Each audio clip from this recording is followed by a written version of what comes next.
Xin chào các bạn. Hôm nay mình xin trình bày với các bạn món súp cua khai vị. Cách nấu rất là dễ dàng, nhanh gọn và nhìn đẹp mắt. Bây giờ mình mời các bạn theo dõi cách làm của mình.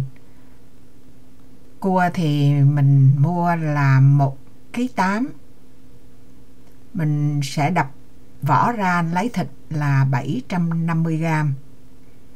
Nước dùng thì mình sẽ nấu một con gà. Lột da ra mình nấu, mình lấy nước cỡ 2 lít nước dùng là đủ cho cái món súp này. Bạn có thể thêm hay bớt đi là tùy theo cái số lượng các bạn muốn ăn. Thịt cua sau khi mình đập, mình lấy thịt ra thì mình đem bây giờ mình xào cho chừng 2-3 muỗng canh dầu ăn vô cho nóng, rồi mình cho cỡ 1/4 chén hành tím mình đã bằm ra rồi, bỏ vô cho nó thơm lên, nó vàng thì mình mới bỏ thịt cua vô để mình xào. Nếu mà thịt cua bạn không có mua cua mà có vỏ thì các bạn có thể mua thịt cua không, làm thì càng nhanh nữa, cấp tốc luôn. Cua này rất là mặn, thành ra mình không có nêm nếm gì, chỉ nêm lấy chất ngọt của hành, mùi thơm của hành phi, rồi mình cho màu chút ớt màu vô, 1 muỗng cà phê mà ớt màu để cho nó lên màu đỏ, rồi mình dùng cái dầu mè, lúc đầu mình bỏ vô ít, sau mình bỏ vô thêm nữa, tại vì bạn phải nêm nếm lại coi cái mùi vị nó như thế nào, thì trước khi mình nấu xong thì mình nêm nếm lại, còn bây giờ thì mình chỉ nêm vô để vừa đủ thôi.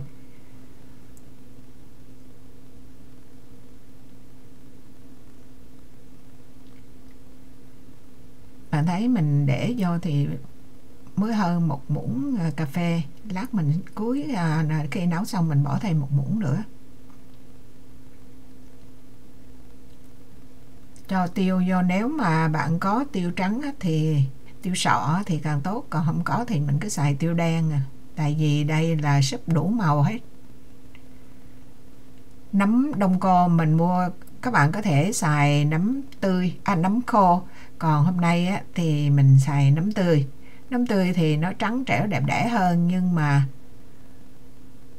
nó thấy nó ít á. Bạn biết chừng này có mấy cái miếng mà 4 đồng mấy á, nó mắc hơn cua luôn.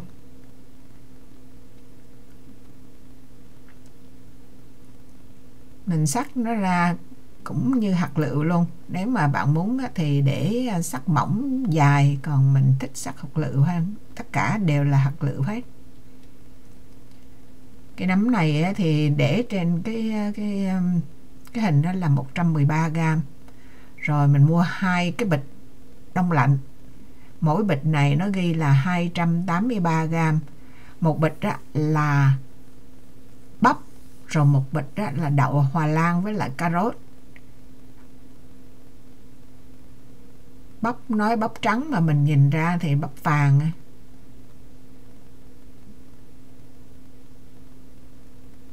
Tất cả mọi thứ đều là có sẵn hết, thành ra mình nấu rất là nhanh luôn.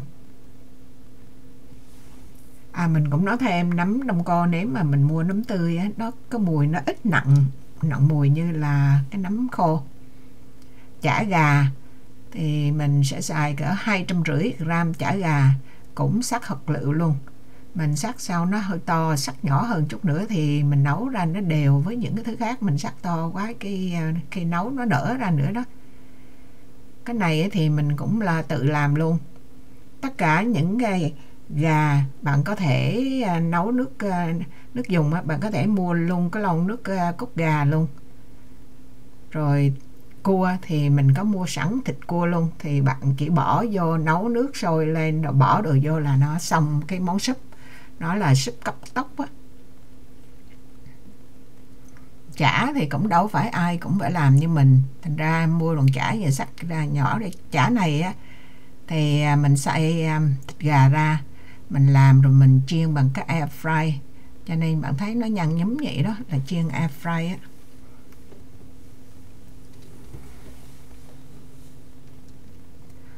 Xong phần chả rồi, đây chỉ bắt nước lên cỡ Nước thì như hồi nãy mình nói nó hơi đục cũng không có sao, tại vì mình nấu cái nước này ra nó cũng không cần nước trong. Cho nó sôi lên á, thì bắp á, là lâu chín nhất, mình cho vô trước. Rồi nó sôi lại á, thì mình mới bỏ cà rốt với lại đậu vô. Mỗi thứ mình bỏ vô là mình chờ nó sôi lại, mình mới bỏ cái thứ kế tiếp. Mình nấu nồi Instant Pot này không có quan trọng, chỉ là như là một cái bếp thường thôi. Mình đậy cái nắp hờ lên thôi chứ không có gài lại. Bạn nhớ nha, nắp chỉ để hờ lên, còn không á bạn lấy cái nắp thủy tinh á đậy lên, chứ đừng có mà gài kỹ lại là nó tạo áp suất ở trong á. Chỉ đậy hờ lên ở phía trên thôi. Rồi nó sôi rồi bỏ tiếp vô. Chả là bỏ sau cùng. Rồi bây giờ nó sôi lại, bạn thấy mỗi thứ sôi lại á, thì mình mới bỏ thứ kế tiếp vô. Bỏ nấm vô. Mấy thứ này mình không, tại vì mình cần cái vị tươi mát của nó, thành ra mình không có cần xào trước. Mình chỉ bỏ vô cho nó chín, rồi là nó lấy nước ngọt từ cái con gà đó, rồi từ cua ra. Ngò mình ra vườn mình rứt đại mấy cái cây ngò nhỏ xíu vậy vô, để mình lấy luôn cái rễ đó mình bỏ vô, mình sắc nhuyễn ra. Mình sắc nhuyễn ra mình bỏ vô trong nồi cho nó thơm. Đáng lẽ hái thêm nhưng mà không kịp.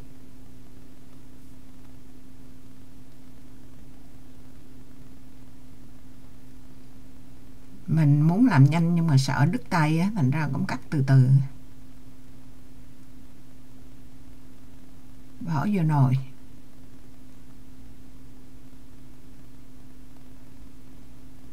Bỏ ngò xong thì tới chả là coi như xong luôn. Bạn thấy chả hồi nãy mình sắc đó, bỏ vô cái nó nở ra, tại vì trong này nó có bột nổi á. Mình làm chả mình có bỏ bột nổi, thành ra khi vô nước nó cũng hơi nở ra. Rồi nó sôi lên lại nữa là bạn thấy bây giờ cần cái gì nữa. Món chính của nó là cua. Bỏ cua vô. Cua mình đã xào hồi nãy rồi đó. Mình bỏ vô cua xong xuôi rồi mình mới nêm lại. Nêm là tại vì cua nó mặn rồi ha, thịt cũng mặn luôn ha.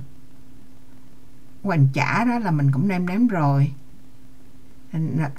Khi luộc gà mình cũng có nêm rồi, thành ra bạn nêm lại. Rồi mình thêm bớt. Thêm chứ không có bớt được.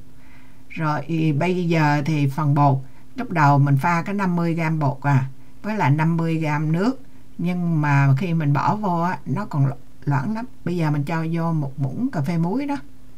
Tại mình nêm hồi nãy rồi thì mình thấy nó lạc, cho nên mình cho vô 1 muỗng cà phê muối.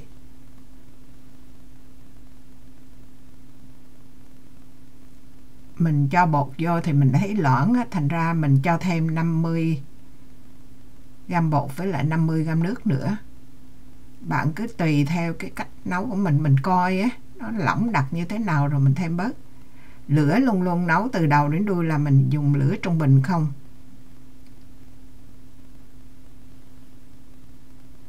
Một teaspoon này trên màn hình á, tức là mình đã bỏ vô rồi á. Đó, nó lỏng rồi mình pha thêm bột nữa mình bỏ vô đó. Mình xài bột bắp chứ không phải bột năng nha. Tinh bột bắp á. Mà nếu không có tinh bột bắp thì xài bột năng cũng được, nhưng mà bột bắp á, thì nó đỡ ít bị chảy nước hơn là bột năng. Nhưng mà nếu mình nấu khéo, tức là mình bỏ nước thiệt nóng, mình bỏ vô mình khuấy đều ra.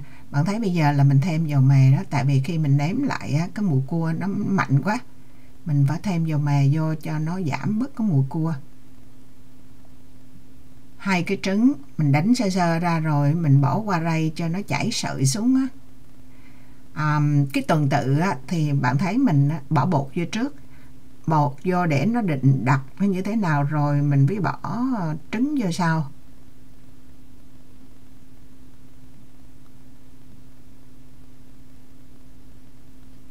Đáng lẽ là cho sôi hơn một chút nữa, nhưng mà cái này nó chưa sôi lắm. Cho sôi hơn thì cái sợi trứng nó xuống, nó giữ cái sợi hơn.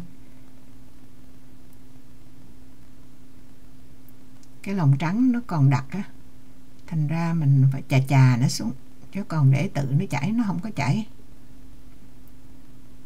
Rồi mình cho nó sôi lại là chín rồi. Rồi bạn thấy nấu rất nhanh không? Nếu mà cua mua bằng thịt cua ha, khỏi cần đập vỏ móc thịt gì, thì bạn chỉ cần nước sôi lên bỏ vô là xong. Đồ rồi đông lạnh á là bỏ vô, rải đá cũng lẹ. Bây giờ mình ra tô, mình múc cái tô nên mình quên để cái thịt cua nó nổi lên trên, nhìn thấy giống tưởng là súp trứng không, mà chủ yếu là cua. Rồi bây giờ dòm cái tô là bỏ hành phi, bạn muốn hành lá bỏ cũng được, còn không có hành lá, hành tây sắc bào mỏng hay cái gì tùy bạn muốn ăn cái gì bỏ vô. Rồi chiếu lại một lần nữa. Đơn giản không? Bạn thấy ra một súp cua cho 7 người ăn. Khai vị mình làm ra là được 21 cái tô súp cua, 21 cái tô nhỏ xíu này, chứ dồn cái đó chứ nó không có to lắm đâu.